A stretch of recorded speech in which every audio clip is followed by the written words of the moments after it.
Hai teman-teman, saya Yulina Vitasari dengan NIM 208420251. Di sini saya akan melanjutkan materi dari pemateri pertama, kedua, dan ketiga. Di sini saya akan menjelaskan tentang hukum logika. Hukum logika. Secara etimologis, logika adalah istilah yang dibentuk dari kata logos yang berasal dari kata benda logikos yang berarti suatu yang dapat diutarakan, suatu pertimbangan akal pikiran, kata, percakapan, atau ungkapan lewat bahasa.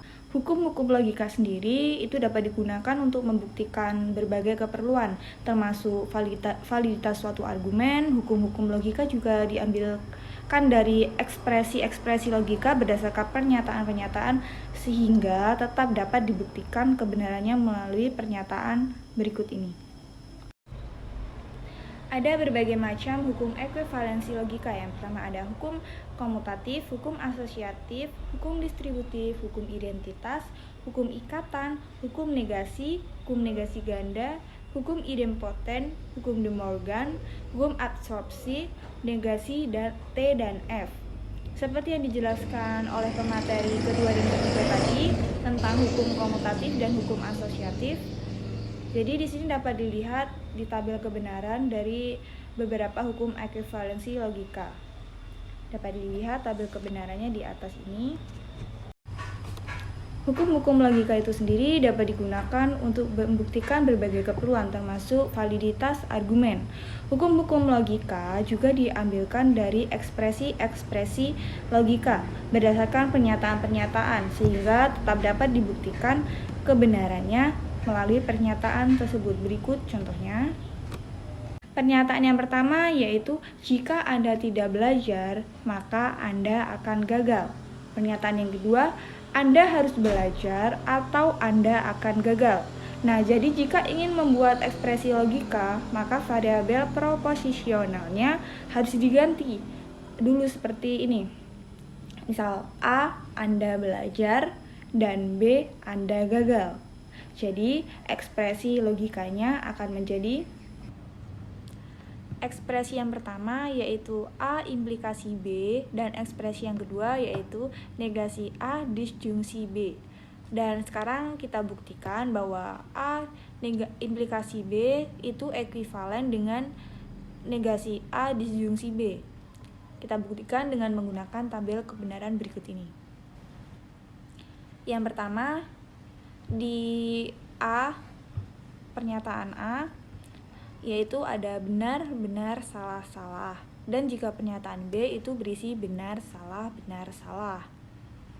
Lalu yang pertama, A implikasi B. A diimplikasi B, yaitu A-nya benar, B-nya benar, maka menjadi benar.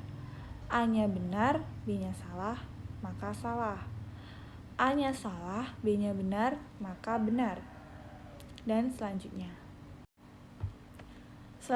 ada negasi A, di mana negasi itu adalah lawan. Jadi lawan dari pernyataan A.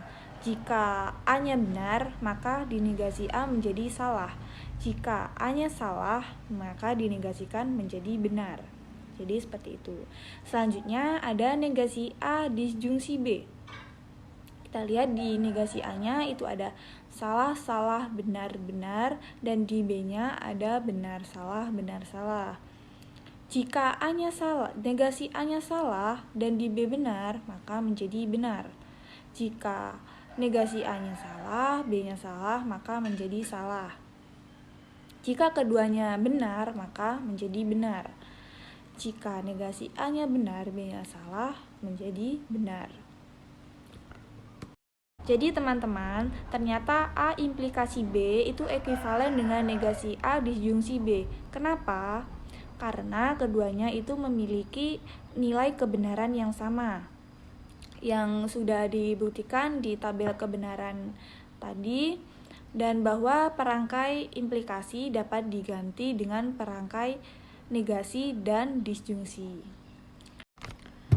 Nah, jadi berdasarkan dari pembahasan materi tadi dapat kita simpulkan bahwa untuk mengetahui sesuatu itu dapat dibutuhkan landasan logika yang benar dalam pengetahuan ilmiah maupun pengetahuan alamiah, karena hal tersebut dapat menghindarkan dari kesalahan kesimpulan. Bersama logika, kita dapat menyelidiki, menyeleksi, atau mempertimbangkan pemikiran dengan cara serius dan terpelajar serta bertujuan mendapatkan kebenaran terlepas dari segala kepentingan dan keinginan individual, sehingga terciptalah kebenaran universal. Jadi itulah yang dapat saya sampaikan. Apabila ada salah kata dan salah penjelasan, saya mohon maaf. Saya akhiri. Wassalamualaikum warahmatullahi wabarakatuh. Terima kasih.